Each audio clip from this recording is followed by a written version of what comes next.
Earlier this week, Roseanne Barr lost her show after a series of racist and conspiratorial tweets.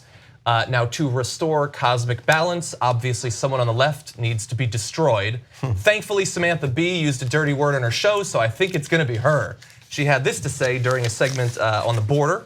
She said about Ivanka posting a photo of her with her child on like the same day that we found out that children were being separated from their parents at the border. Samantha Bee said, Ivanka, that's a beautiful photo of you and your child, but let me just say, one mother to another, do something about your dad's immigration practices, you feckless C-word. He listens to you, put on something tight and low cut and tell your father to effing stop it. Tell him it was an Obama thing and see how it goes, okay? Which my favorite thing about that is that what people are getting worked up about is not the fact that she can make a joke subtly, but we totally know what she means about the fact that her father is sexually attracted to her. People are just like, yeah, whatever, obviously he is. Let's focus on the C word, which people are, and they're pissed at her, so she apologized on Twitter saying, I would like to sincerely apologize to Ivanka Trump and to my viewers for using an expletive on my show to describe her last night. It was inappropriate and inexcusable. I crossed a line and I deeply regret it. She expanded on this during an awards show saying, we spent the day wrestling with the repercussions of one bad word when we all should have spent the day incensed that as a nation we are wrenching children from their parents and treating people legally seeking asylum as criminals. Every week I strive to show the world as it is, unfiltered. Sometimes I should probably have a filter. I accept that. I take it seriously when I get it wrong, and I do take responsibility when I get it wrong. Apology not accepted from the Trump clan though, and Donald Trump has been tweeting about how she needs to be fired. So let's just be clear on a number of things. Ted Nugent used the same exact word and was later, about of course Hillary Clinton, and was later invited to the White House by Donald Trump. So apparently he doesn't mind the word. Roseanne has used it in tweets before. Scott Baio used it and then was invited to speak at the Republican National Convention. So Trump and the Republican Party obviously do not mind the word. And then Roseanne Barr used the word and was not fired. You see, that's the difference. There's a difference between using a vulgarity against one particular person. If that was the rule, then half of the right wing would be fired immediately for what they've said about me. Okay, and I don't actually want that. No, and smearing an entire group of people, which is what Roseanne Barr did. If you can't understand that difference, it's because you're trying hard not to understand that difference, or you're a little dense. And then finally, when Sarah Huckabee Sanders pretends to be outraged and says, the collective silence by the left and its media allies is appalling, and talks about, quote, her disgusting comments. Can't any reporter raise their hand and go, didn't the president that you represent say that you should grab women by the pussy?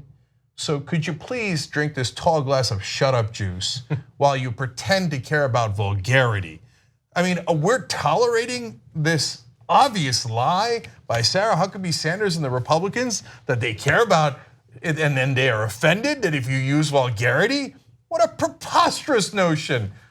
Donald Trump is the most vulgar president we've ever had by an order of magnitude, certainly in our lifetimes. And he has not only said those things, he's done those things. So the idea that Sarah Huckabee Sanders or any right-winger is outraged by this is nothing but a total lie. It's false, and my mother's Italian, so she taught me how to curse, from a very young age.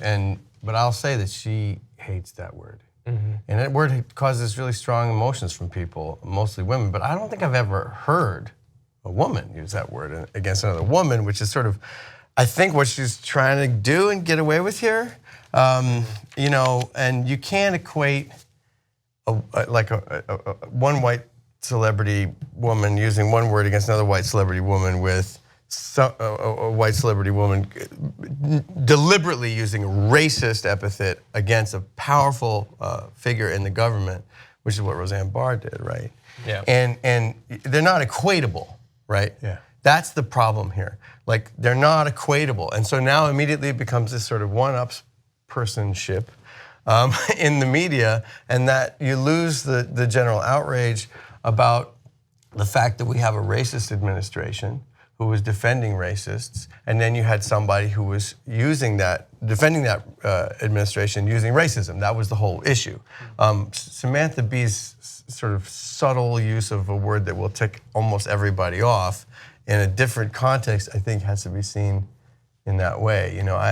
I can't say about that one. All I'm just saying is I don't think they're equatable, because I think you have a racist administration being upheld by a person who's then a racist, and then a TV station going, yeah, I think we're done with this.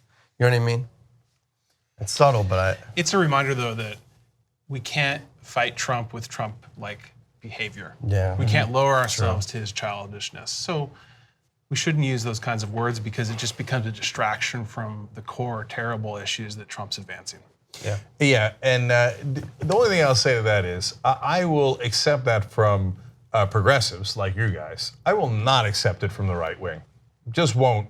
So the minute the Trump administration says she should be fired or show canceled, I say, yeah, the minute you condemn Ted Nugent, Scott Baio, Roseanne Barr, and Donald Trump, and if you want Samantha Bee to lose her job, deal, as long as Donald Trump steps down and loses his job. yeah, well, that's a good point. Yeah, Right. To be fair, she'd probably agree to that. But don't apologize to racists. Don't apologize to authoritarians. Don't let this whole media cycle force you into a box where you are saying, I made a joke and I used a word and I was being provocative with something that is actually causing really deep hatred. You know, I don't think you can make that equation, and that's what's happening in the media right now. And don't pretend that people are operating with good faith who have literally never in their record done so. 2 easy ways to follow the Young Turks. One is hit the subscribe button down below, then you're a TYT subscriber. And second is ring the bell. And when you do that on YouTube, you're notified of our videos.